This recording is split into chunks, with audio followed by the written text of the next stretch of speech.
Bienvenue dans ce nouveau décryptage. Aujourd'hui, on va décortiquer un changement de cap absolument radical.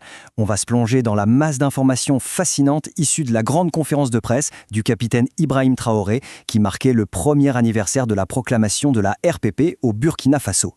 Ce qui ressort vraiment de ces échanges, c'est l'articulation d'un concept très spécifique qu'on pourrait appeler la souveraineté endogène. En gros, l'administration en place propose une redéfinition totale de l'État. On s'éloigne complètement des modèles extérieurs pour se recentrer sur des solutions strictement locales. Alors comment cette vision se déploie-t-elle dans les faits et dans les discours? C'est ce qu'on va voir. Allez, on plonge directement dans le vif du sujet. Pour bien structurer cette analyse, on va la diviser en 4 piliers distincts. D'abord la reconquête sécuritaire, ensuite la nouvelle vision politique, puis l'indépendance économique et industrielle, et enfin la diplomatie et la souveraineté régionale. On commence tout de suite avec notre premier grand pilier, la reconquête sécuritaire. Concrètement, le discours officiel marque une vraie rupture. L'administration affirme haut et fort que l'armée burkinabé a totalement changé de posture.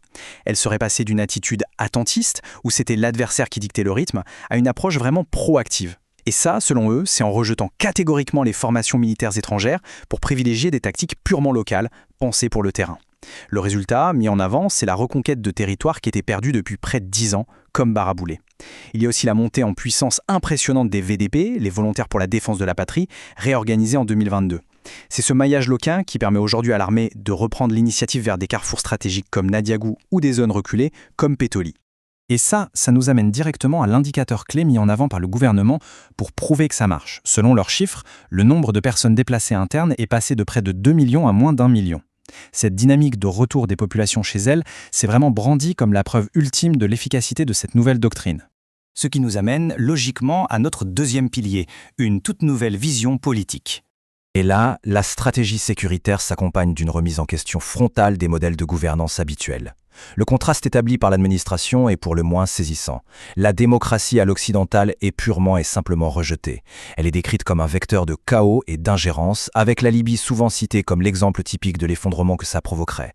À la place, l'alternative proposée, c'est une gouvernance strictement endogène. Ça veut dire par exemple redonner un vrai pouvoir à la chefferie traditionnelle pour régler les conflits au niveau local et recréer du lien social, avec des méthodes de justice qui parlent directement à la communauté. Pour bien comprendre à quel point cette position idéologique est radicale, écoutez un peu cette déclaration choc tirée de l'entretien. La démocratie tue. Nous ne voulons pas de démocratie, que Dieu nous garde de cette démocratie-là. Le ton est donné.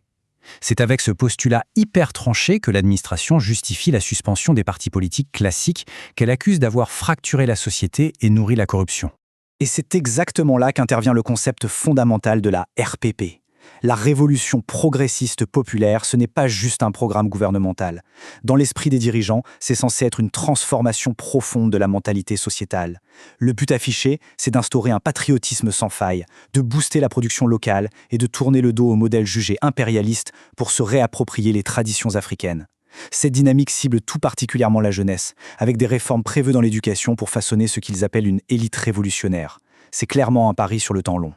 Passons maintenant au troisième pilier de notre analyse, l'indépendance économique et industrielle. Parce que pour l'État burkinabé, c'est très clair, on ne peut pas être souverain militairement si on ne l'est pas économiquement. Et ce chiffre hallucinant de 2300 milliards de francs CFA, c'est le record historique de mobilisation des ressources propres du pays. Faire un tel bond économique en pleine période de guerre, le gouvernement l'explique par un changement de mentalité radical dans les services de l'État et une guerre totale déclarée contre la corruption, avec d'ailleurs des opérations coup de poing diffusées publiquement. Et la gestion de l'or est vraiment la clé de voûte de cette stratégie de souveraineté. Face à ce qui est décrit comme des blocages sur les transactions bancaires internationaux, le BEI a opté pour une méthode directe assez fascinante. Étape 1, ils accumulent les réserves d'or nationales. Étape 2, ils contournent les circuits financiers occidentaux classiques. Et étape 3, ils utilisent directement cet or massif pour s'acheter des armes ultramodernes comme des drones de combat.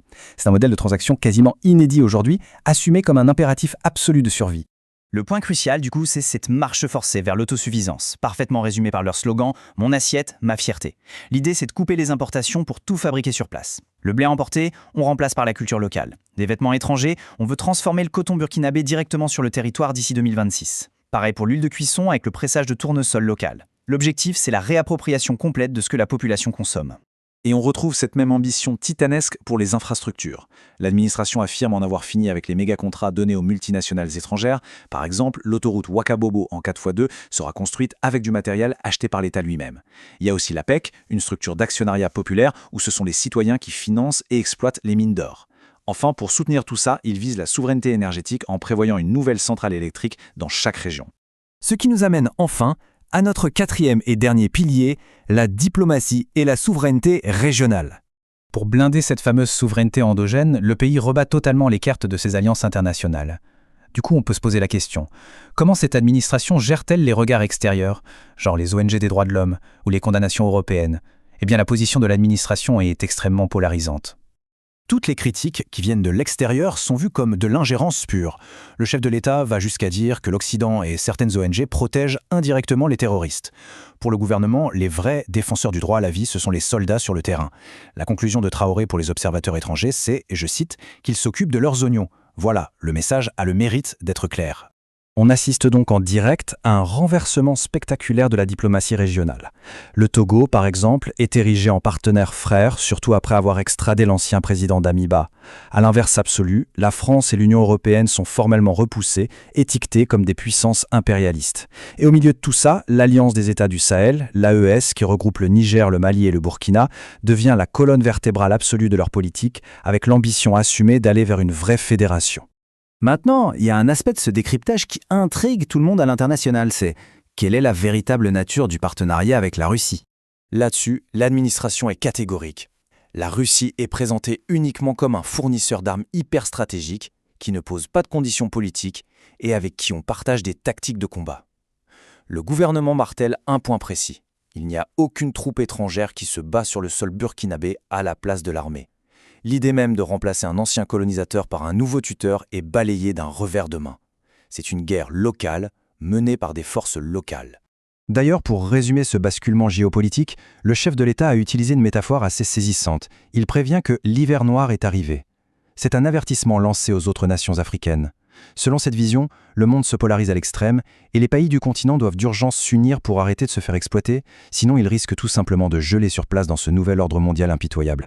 Alors, pour conclure cette analyse, on est forcé de se poser la question qui tue. Est-ce que ce modèle d'isolationnisme souverain assumé, couplé à une gouvernance 100% endogène, va réussir à ramener une vraie stabilité à long terme pour le Sahel? Le pari est colossal, la rupture est totale. Les prochaines années vont être absolument déterminantes pour voir si cette transformation va durablement redessiner l'avenir de toute la région. Merci d'avoir suivi ce décryptage, la réflexion reste grande ouverte.